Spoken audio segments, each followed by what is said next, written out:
A ver, si pensamos en la historia del autismo, ¿qué es lo primero que se nos viene a la mente? Seguramente la mitad del siglo XX, ¿no?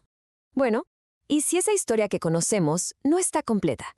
¿Y si el verdadero primer capítulo, de hecho, fue arrancado de los libros? Y es que, por décadas, la historia oficial siempre ha sido sobre estos dos hombres. Por un lado, en 1943 tenemos a Leo Kanner, que acuña el término autismo infantil temprano.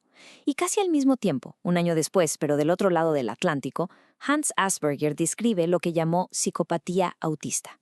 Y así por casi 80 años, ellos, y solo ellos, fueron vistos como los padres fundadores de todo esto. Pero a ver, ¿qué pasaría si esta historia, la que se ha contado siempre, la de los libros de texto, estuviera, pues, fundamentalmente incompleta? ¿Y si el verdadero origen de cómo entendemos el autismo hoy no viniera de un hombre, sino de una mujer? Una mujer cuyo nombre, parece, fue borrado de la historia a propósito.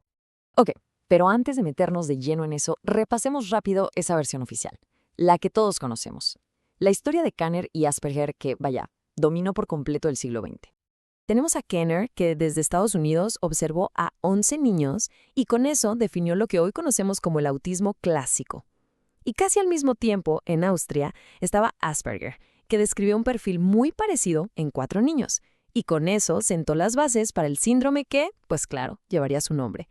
Sus trabajos fueron casi simultáneos y se convirtieron literal en la piedra angular de todo lo que vino después. Pero ahora sí, es momento de reescribir esa historia. Porque resulta que la primera descripción detallada, la original, de los rasgos autistas no se publicó en los años 40. No, para nada. Se publicó casi 20 años antes. Y aquí es justo donde la historia da un giro de tuerca. Fíjense bien en esta nueva fecha que aparece en la línea de tiempo, 1926.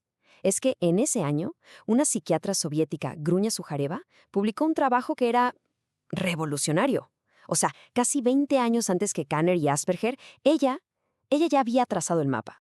Pero entonces, ¿quién era esta mujer? Gruña Sukareva. Bueno, pues era una psiquiatra de Kiev. Y ya en 1925 ella escribió lo que hoy se reconoce como la primera descripción clínica detallada del autismo. Su trabajo salió primero en ruso y luego en alemán en 1926, y estaba décadas adelantado a su tiempo, una verdadera pionera en toda la extensión de la palabra. Pero lo increíble de su historia no es solo que fue la primera, ¿eh? Lo que de verdad te deja con la boca abierta es la precisión, la asombrosa precisión de sus observaciones. O sea, lo que ella describió hace casi un siglo sigue siendo tan, pero tan relevante que de verdad parece que lo escribió ayer. En su trabajo clave, el de 1926, se enfocó en 6 niños y detalló sus perfiles con una claridad que nadie había visto. Pero ojo, no se detuvo ahí. Al año siguiente hizo algo que era, pues, verdaderamente revolucionario para la época.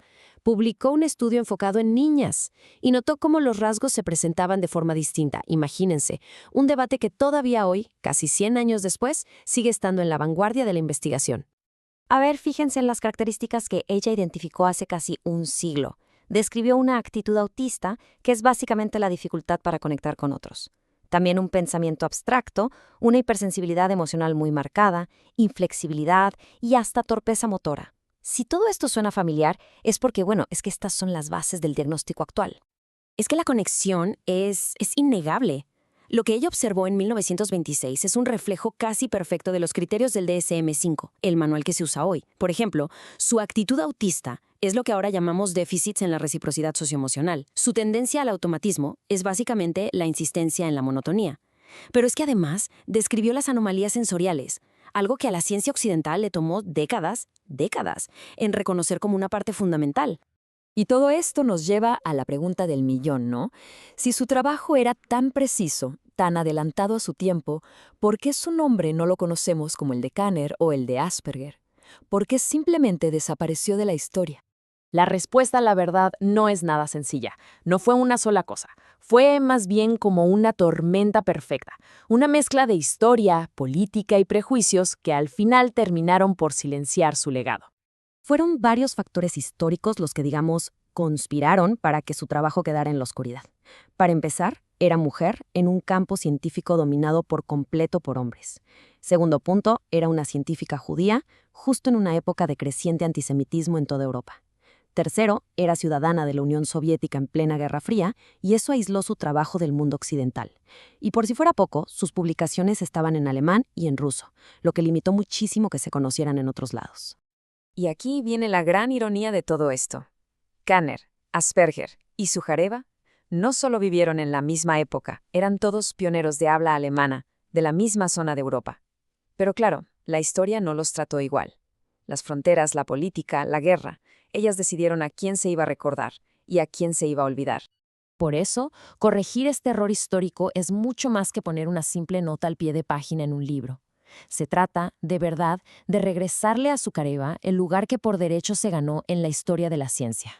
Los mismos investigadores que la redescubrieron lo resumen perfecto con esta frase. Dicen, negar la originalidad y precisión de sus descripciones sería un error histórico que esperamos reparar. Vaya, es toda una declaración de intenciones, ¿no? Un llamado para reescribir la historia como debió ser. Y es que, al final, poner de vuelta el nombre de Gruña Sukareva en los libros no es solo un acto de justicia para ella. Nos obliga a darnos cuenta de que nuestra forma de entender el autismo y la ciencia en general es una historia que nunca deja de evolucionar. Una historia, la verdad, mucho más rica y compleja de lo que siempre nos contaron. Y esto nos deja con una última reflexión, ¿no? La historia de Sukareva es la prueba de que hay voces que fueron silenciadas, contribuciones que quedaron olvidadas. Y la pregunta que queda en el aire es, ¿cuántas otras historias, no solo en la ciencia, sino en todos lados, todavía están esperando a que alguien las cuente?